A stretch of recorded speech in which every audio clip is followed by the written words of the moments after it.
Hello, thank you again for joining me. I'm Sandy Waters, and in the studio with me today is the Colazzo family.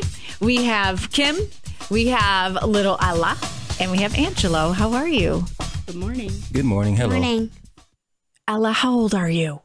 I'm 5.5. Oh my gosh, you are such a big girl. We were just talking. Now, you guys have been in the studio before several times. And Ella, you were on not too long ago, a couple years ago, but you don't remember, do you? Mm-mm. So we're going to have to do this like it's the first time. Yeah. Ella, what are we talking about today? My big sister, when she was born, she had broken bone disease. She had osteogenesis imperfecta. Wow. I can't even say that word, Ella. You did a great job. Mm-hmm. What's your sister's name? Allie. Allie Shea, the Allie Shea Project. If you go on Facebook, it's easy to find it, right? Just do Allie Shea. Yeah, just the Allie Shea Project. Just do a Google search and it'll pop up. And once you go on it, and if you're on Twitter or Instagram or wherever you are, you see the Allie Shea Project all over the place because you guys are all over the place. And we'll get to that in a second, how you're reaching out to other families from around the state, around the world. But let's learn a little bit about your history and Allie Shea and the whole, as Ella said it, that I can't even repeat, I'll call it. OI is a lot easier to say. Yes, it is. So can you educate us and get us caught up? Yep. In 2009, Allie Shea was born. She was born on April 14th, and she actually had previous broken bones in utero. And when she was born via C-section, and she wound up with a broken arm and a broken leg just by being lifted out. Now, did they know at the time of pregnancy that things kind of looked odd or that the broken bones were happening, or no? They knew something wasn't right. Okay. They knew that her arms and her legs were measuring shorter than they should have been. Okay. But OI was never anything that came up on their radar. So that was something that was technically only diagnosed after she had passed away because it took about 8 weeks, I think, for the blood test to come back. Why wasn't it? Is it because it's so rare that they're still learning? It is very rare. There's a lot more knowledge out there now, Okay. I think.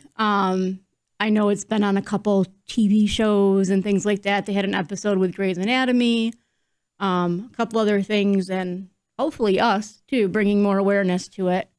But no, we didn't know ahead of time. There was actually one time where I was looking at an ultrasound and I said her legs look broken, and the doctor told us, "Oh no, they can't be broken. It's got to be a shadow." Well, they had been broken. She had had multiple breaks in her legs, her arms, and her ribs. Wow. And So now what is OI? OI is actually a genetic disorder. It's usually passed on through genetics, but in our case, it was just a gene mutation, as they call it. We've been tested. Usually, they say if it's in a family that doesn't have a history of OI, it's usually somebody, mainly the father. Sometimes it's the has like a recessive gene. Okay. But we've tested. I'm so tired of seeing needles, and it wasn't in our family. It was just a freak mutation of a gene mutation. Really? They said, and also when the blood test came back, they said it was the second reported case at the time of this kind of gene mutation happening. You know, genetics is so fascinating, and it is interesting how science keeps evolving and how you have the ability now to undergo all these genetic testings, which is so fascinating in itself. But okay, so 8 weeks after birth, finally diagnosed with this gene mutation. After she passed, she was already. They said that she had OI when they came into our room like a few hours after she was born, but they didn't officially diagnose it until after the blood test came back, which took like 8 weeks. Okay. And she then passed away after 5. Oh, wow. Yeah. Okay. And now this is a bone disorder, which what? It's caused by a gene mutation in the collagen gene. The collagen gene is not producing enough collagen. And after doing some research, I found out collagen's in like a lot of it's just about everywhere in your body. It's basically, I'm going to say it's the glue that holds us together. It's in our hair, our teeth, everywhere. And by the gene not producing enough collagen, the bones are very weak. And some of the other things that goes down with OI, there's like 9 different types. and each type has their challenges. But the thing is weak bones. Simple act of walking, coughing, sneezing too hard, just rolling over in bed could cause a fracture. Some people will go blind after a while because the collagen's in your eyes. Some people lose their hearing. It's a very frustrating disease because you can't, it's not like, okay, you have OI, you're just going to have brittle bones in this, but it's always a slew of different kind of symptoms that you can have, depends on what type you have. Some people have type 1, which is the mildest type, and they could just maybe have a few fractures. And so the people who have type 1 also may have many fractures, but it doesn't stop people from doing anything. People with type 1 run marathons and they have active lives, but they just got to be a little extra careful sometimes. Okay. Gosh. So now what are you guys doing to get the word out? We actually have done a number of different things over the years. We've held a few walk-in wheel events where we've had raffle prizes and we walk around and kind of promote the healthy bone awareness. Recently, we've switched to dessert and dance. Ooh, what's dessert and dance, Ella? Dessert and dance is when People come and have dessert, and some people go on and sing, and there's photo booths and our thunder, and that sounds like a fun time. And there's different kinds of stuff like that. Oh, yeah? Are you going to be there? You have to be there, right? Uh-huh. And you're inviting everybody to join you in this big dessert and dance party? Yeah? karaoke and everything, right? Yep. And once my dad was I didn't know, but my dad was actually not singing karaoke. I was singing it very You well. weren't impressed with Daddy singing. Yeah, she came up to me. She came up to me and tapped me in the leg and said, "Daddy, you're not singing it right." This is the best age, by the way. Okay, so this event is now to create, because your mission, and this is when we brought you in so many times ago, your main goal now and mission is to take your little daughter and what happened and help families who are dealing with the same thing. Because like you said, some people are, living till they're 60 something. And in other cases, like you said, that are a little bit more severe, you just want to kind of get the word out, right? Raise money, raise awareness for this. Raise awareness and help whatever we can. And one of the things we started since the last time we were here is what we call I Care for You. Okay. And what we do is we send little, what we call snuggle buddies, little stuffed animals to children all over the world. Now, that's what I see a lot of on social media, which is so wonderful. We sent 102 out in just over a year. Wow. To be honest, I never really thought that it was going to be this successful, but we have plenty of parents send us emails thanking them because it made their child day. And we send them to the kids who are in a hospital recovering from surgery or are having surgery or had a break, or they had a break at home, they're recovering, or they had, they're going through treatment because it's one treatment they go through, they have to be in a hospital for 3 days. Or if they just need a smile, I see there's so many different programs out there where kids get stuffed animals in the hospital, stuff like that. It's like, and for a little kid, no matter how old you are, being in the hospital is a scary thing. Yeah. So we do this and we send them out. And also with our dessert and dance thing, we try to raise awareness with that. We have samples of what we do. And also to try to get more people to come, we have like a dessert contest with it too. And my pie that I made didn't place, but I'm going to change that from next year. When is this dessert and dance? It's going to be October 8th at the Stepping Stones Learning Center in Irondequoit from 6 p.m. to 10 p.m. Okay, so now it's a little far out, so put it in your phone now so you don't forget, and we'll bring you guys back in before as it gets closer to the event. But October 8th? Yep. Yes. Okay. October 8th, Stepping Stones Learning Center, which they were just in not too long ago, by the way.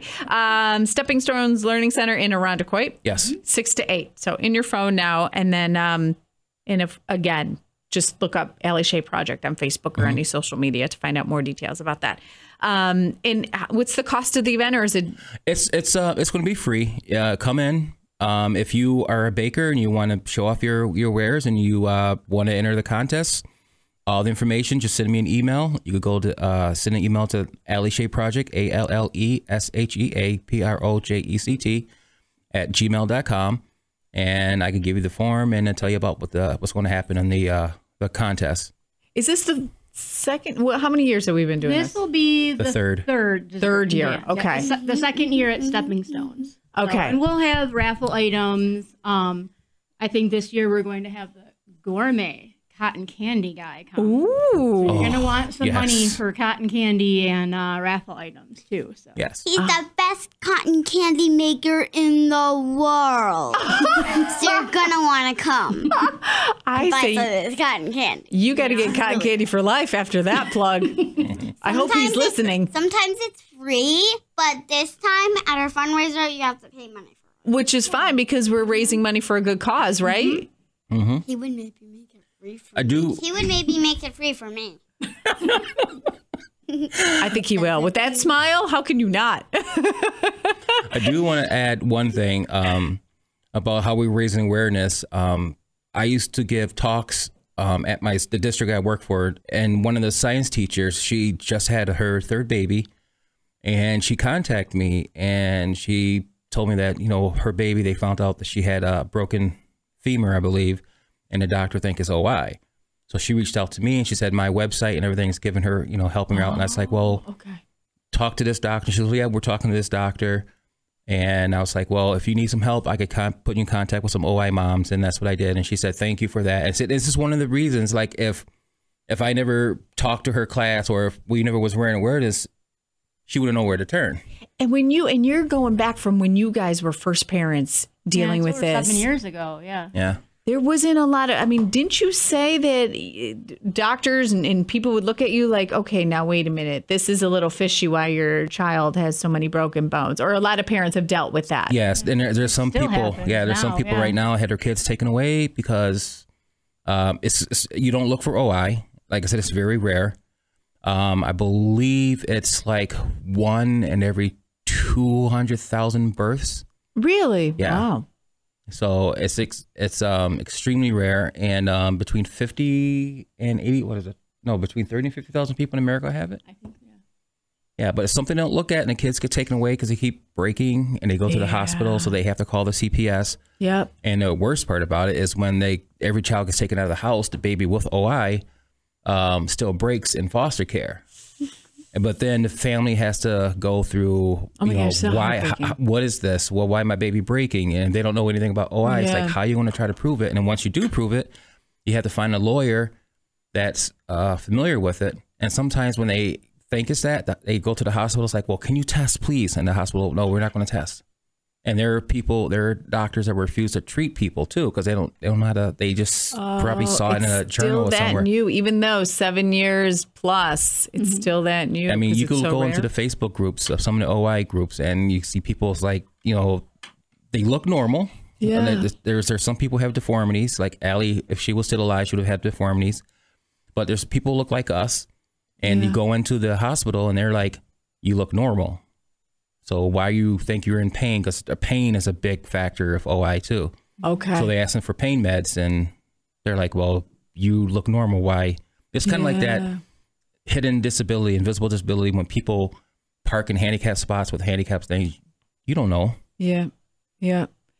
Okay. So your mission now is to create awareness and to generate the funds so you can keep helping these other little kids who are dealing with this and in the awareness. What do you need from us besides spreading the word?